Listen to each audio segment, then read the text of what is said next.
Boa noite a todos. Embora ainda esteja claro,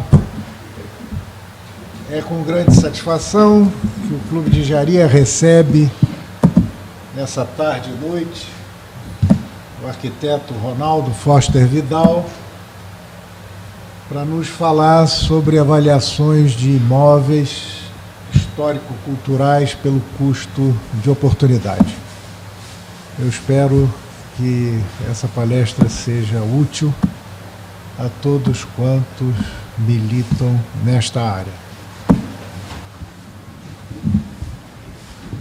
Eu vou fazer uma breve apresentação do palestrante, Ronaldo Foster Vidal, arquiteto urbanista, diretor do IBAP Nacional, conselheiro do IEL, IBAP RJ e futuro presidente.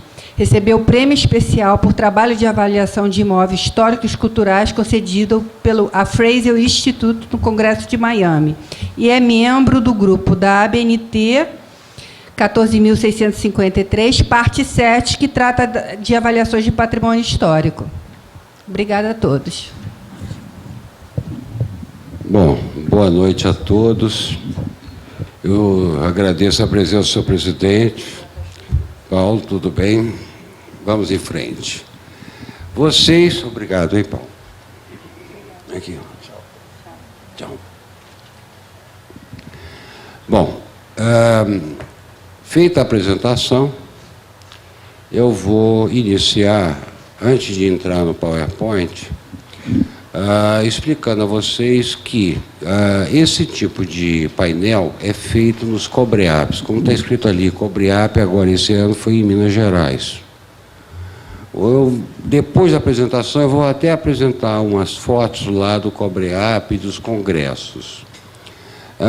Quem milita na área, os engenheiros e arquitetos que militam na área de perícias e avaliações, estão congregados nos institutos, os IBAPs, Instituto Brasileiro de Avaliação e Perícia de Engenharia. Existe o IBAP Central, que é lá em São Paulo, com sede em São Paulo, e tem o IBAP Regional de São Paulo, o IBAP São Paulo. E tem IBAP em todos os estados brasileiros, tá? Exceto Roraima, umas coisas assim. Acre também não tem. Mas tem no Distrito Federal, tem em Mato Grosso, tem em Goiás, tem em Pernambuco, tem no Ceará, tem no Rio Grande do Sul, em todos esses. É o Flamengo entrando na jogada. Mas vamos em frente. Então, o IBAP, aqui no Rio de Janeiro, a entidade era o antigo Instituto de Engenharia Legal, que vem desde 1953. E depois de muitas discussões e até que recebemos um da ODS. Vocês são o único no Brasil que estão com nome diferente. Então, nós adotamos, a partir desse mês passado, aliás, está adotado por Assembleia Geral o nome de IBAP Rio de Janeiro, que entra no lugar, então, do Instituto de Engenharia Legal. A cada 2 anos, o IBAP, em um dos estados, organiza o Congresso de Avaliações de Perícias. Esse ano foi em Minas Gerais, em Belo Horizonte, foi no Hotel Mercury, teve 750 profissionais. Não é pouca gente, não, tá?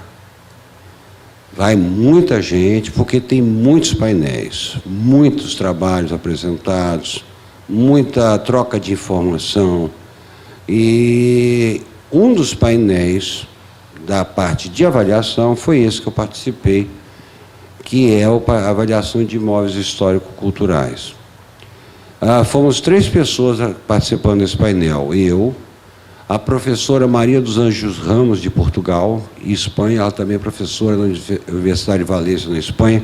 Ela é especialista, a gente estava até comentando antes com a Cátia, ela é especialista em avaliar imóveis singulares, em português de Portugal, imóveis singulares. Então, ela avalia castelo, catedral, diabo 4. E ela é uma pessoa maravilhosa, tem uma baita experiência, é um profissional de primeira linha mesmo, internacional. E também a terceira pessoa do painel foi a arquiteta do Ministério Público Cultural do Estado de Minas Gerais, Andréa Lana, que apresentou o assunto pelo enfoque de trás do balcão. Então, a avaliação dela é para multa. E eu vou dizer para vocês uma coisa. Como calcula para cima? Não é mole, não. Eles têm lá umas tabelas e a gente não usa tabela. Eles têm umas tabelas lá do pessoal lá especializado deles, que se a pessoa destrói o patrimônio, eles vão lá e multam, que a pessoa tem que repor em valor o bem que foi destruído, tá? Eu agora quero ver como é que vai ser com a Vale do Rio Doce e a cidade de Mariana, mas que esse desastre realmente deu um grande problema para essa cidade, que também é histórica, faz parte de uma cidade colonial brasileira, tá? Bom, então eu vou mostrar a minha parte, como é que ficou a coisa. Olha o Flamengo aí, aliás, está chegando de novo. Eu vou apresentar para vocês, então,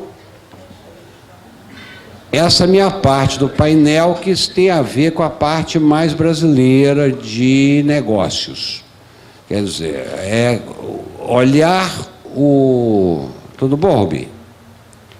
Olhar o imóvel histórico como uma possibilidade de renda, possibilidade de aproveitamento eficiente, que dê uma solução para o imóvel histórico, que passa a ser preservado, e ele é agregado à sociedade e entra no ciclo econômico da sociedade.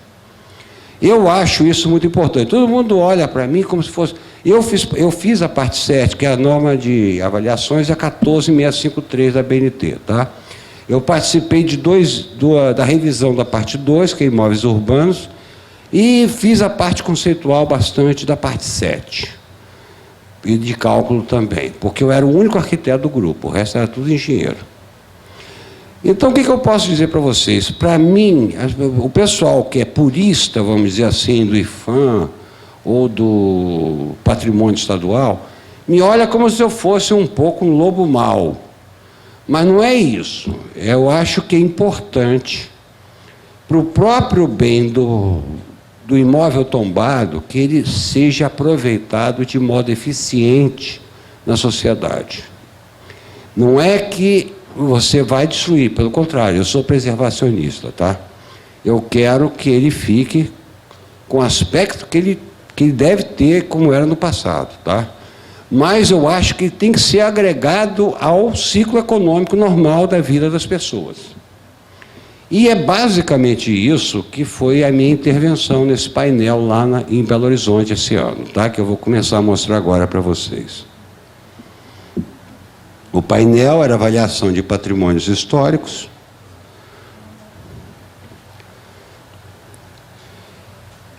E eu, então, entrei com esse método, que é o do método custo de oportunidade. A parte 7 da NBR 14653 tem vários métodos.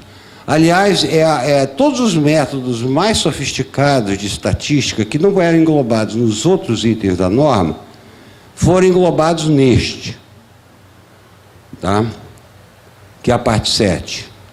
Então, tem alguns tipos de métodos, como de valores hedônicos, o método que entrevista as pessoas e do benefício turístico, todos esses métodos estatísticos que não estão englobados em outros itens da norma, para quem não sabe. Então, peraí, que outros itens da norma, eu fico achando.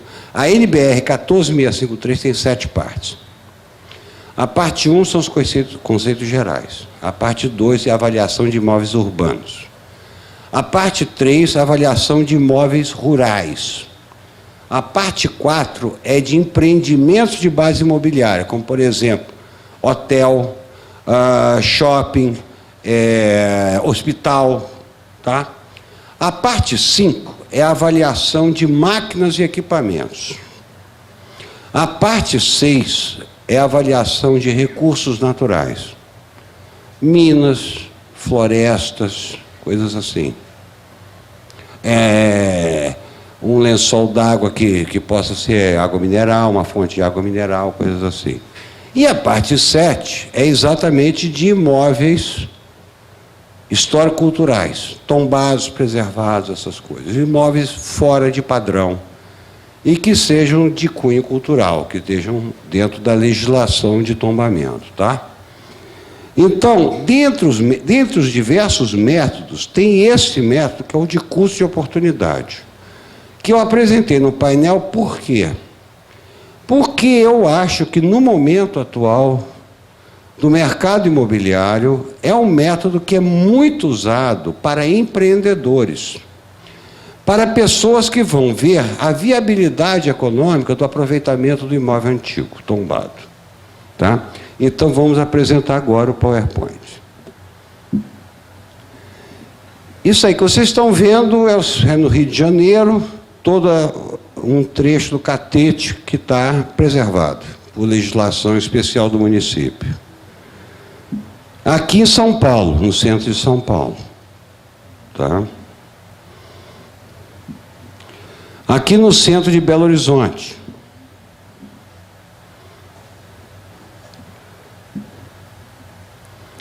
Quase todas as principais cidades do Brasil possuem um núcleo histórico em seus centros urbanos. Neles existem muitos casarões, palacetes e prédios públicos com mais de 100 anos de idade. Parênteses, não é só no Brasil. A maioria dos países latino-americanos tem centros históricos muito bonitos. Como, por exemplo, né, o centro, as praças de armas do Peru, como tem em Lima, como tem em Arequipa, né? O Zócalo, da capital do México, que é o centro histórico. Você tem isso também na Colômbia, você tem no Equador. Você não tem nos países assim que não tinham muita história de arquitetura colonial, como a Argentina, que não tem muita coisa, e Santiago do Chile. Mas nos outros países latino-americanos vocês têm um centro ou cidades históricas muito importantes, tá? E, por outro lado, com o passar do tempo, tem se valorizado nos últimos 30 anos a preservação desses imóveis como símbolos de uma cultura e de um modo de construir hoje inexistentes. Também esses bens são preservados pela história e beleza que possuem. Quem percorre o centro de Lima, a cidade de Arequipa, ou a capital do México, que aliás está afundando. Aqui, outro parênteses, eu acabei de vir do México, meu Deus do céu, eu fiquei louco lá como a cidade está afundando. Tem bairros que afundam de 3 a 5 centímetros, 7 centímetros por ano. E ele está em cima de uma boca de um vulcão, em cima de um lençol d'água, em cima depois de um solo sedimentar. Então eles ficam buscando a água para beber, e para tomar banho, etc., para lavar a rua e tal, lá embaixo. Então, cada ano é gente aberta, é maior que São Paulo. É muita gente. O resultado da cidade está afundando. A igreja de Guadalupe, Nossa Senhora de Guadalupe, que é a padroeira do México, é equivalente à Nossa Senhora Aparecida no Brasil, está inclinada e rachada. A antiga. E os pais, como são previdentes, eles construíram uma nova ali perto, a uns 50 metros, 100 metros de distância, pegaram o manto milagroso do século XVI ou século XV, que estava na igreja antiga, puseram na igreja nova por garantir. Garantiram o manto da santa. E vão deixar cair, porque o povo não quer tirar a igreja de lá. Podia ser desmontada a engenharia, permite que você desmonte uma igreja dessas inteirinha e reconstrua em outro lugar. E os mexicanos não querem, porque aquele é que é o lugar sagrado. Então, bom, deixa cair. Vamos em frente. Então, todas essas cidades e esses países da América Latina estão procurando, com esse problema, apesar do problema do México, manter o seu centro histórico como testemunho do passado, e tem toda uma legislação mais recente que leva a esse tipo de aproveitamento do centro. Em função dessa necessidade da salvaguarda da memória do passado, o poder público tem feito um grande número de intervenções nesses núcleos antigos através de uma vasta legislação em nível federal, estadual, municipal, visando a preservação destas construções seculares. Essas intervenções do direito de propriedade são feitas com algumas compensações dos proprietários, notadamente isenção de IPTU ou pelo outorga do direito de venda do potencial edilício perdido para terceiros em outros locais. Isso aqui no Rio de Janeiro não tem, tá? Mas em Belo Horizonte, no estado de Minas Gerais, tem. Outro lugar que eu vi isso, Florianópolis, Santa Catarina. Você tem uma casa, um casarão de 2 andares. Vamos dizer que ali a região, o bairro, possa construir 5 andares. Você perdeu 3 com tombamento, certo? Aí você tem o direito de vender em escritura pública para o incorporador de outro terreno que tenha o mesmo tipo de aproveitamento econômico que aquele, tá? Porém, você tem direito a vender esses 3 andares que você perdeu, recebeu o dinheiro e faz escritura pública, tá? Então, isso fica para sempre. É um modo de compensar o proprietário do imóvel preservado ou tombado dessa perda parcial do seu direito de propriedade. Eu acho correto, é uma pena que o Rio de Janeiro ainda não tem esse tipo de legislação. Eu acho isso muito importante. Isso ia acabar com muito choro e ranger de dentes, que quando uma pessoa tem um casarão velho, já quer derrubar, porque senão está com medo que seja tombado. E assim a gente vai perdendo a memória do passado. Eu acho importante manter esses casarões, porém não vai penalizar o coitado do proprietário. Aliás, quem não sabe, eu faço saber agora que o Decreto-Lei 25, da época do Getúlio Vargas, que cria o tombamento, inclusive o integral, tem um artigo que fala que se o proprietário tivesse dinheiro para manter o seu imóvel antigo, o governo deveria pagar a obra para ele, para manter o casarão de pé. Porém, sabe quando isso aconteceu até hoje na história do Brasil? Never. Vai ficar mais chique, never. Mas está na lei. Tá? Bom, vistas essas coisas da legislação, vamos prosseguir. A Prefeitura de Florianópolis, vamos ter um exemplo mais recente, apresenta projeto de revitalização do centro histórico. Batizado de Centro Sapiens, o plano prevê a ocupação da área por startups, que deverão ser isentos de IPTU, além de melhorias urbanísticas. Então, quer dizer, tudo isso está acontecendo nos centros urbanos das cidades brasileiras. Daí eu ter apresentado no painel esse método de cálculo que eu vou em seguida mostrar para vocês, tá certo? Eu faço interessante, acho interessante também vocês verem que, como consequência dessa nova tendência da legislação urbana, existe atualmente um nicho do mercado imobiliário que está voltado para esse tipo de imóvel, exatamente sobrados, palacetes e casarões tombados. Isso ocorre também um fenômeno que tem um nome novo aí na praça, que chama-se gentrificação. Vocês já escutaram falar desse termo? Esse termo, eu acho que alguns escutaram, estão balançando a cabeça aqui sim, mas acho que a maioria não. Gentrificação é o seguinte: geralmente esses casarões nos centros históricos velhos estão degradados, viraram pardieiros, cabeças de porco. Então é gente pobre que está morando nesses casarões, né? E está decaindo. Junto com a decadência vem a decadência do imóvel. No Rio de Janeiro, isso está acontecendo num bairro que era muito chique no século XIX para o XX, que é São Cristóvão. São Cristóvão tem cada palacete fantástico que estão em degradação. Tá? É uma pena. Mas vamos em frente. Então, o que acontece? Quando você tem particulares que começam a se interessar e o poder público primeiro tomba ou preserva, aí o cara que é pobre não tem dinheiro para manter aquilo de jeito nenhum. O poder público não coça o bolso para pagar uma reforma. Então, o que acontece? Aparece um empresário que compra. Aí tira o pobre, bota aquilo bonitinho, vai entrar o quê?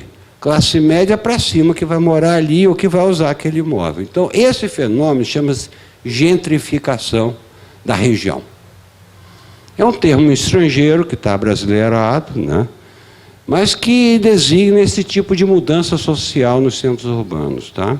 Em função da reforma e do aproveitamento econômico do bem tombado.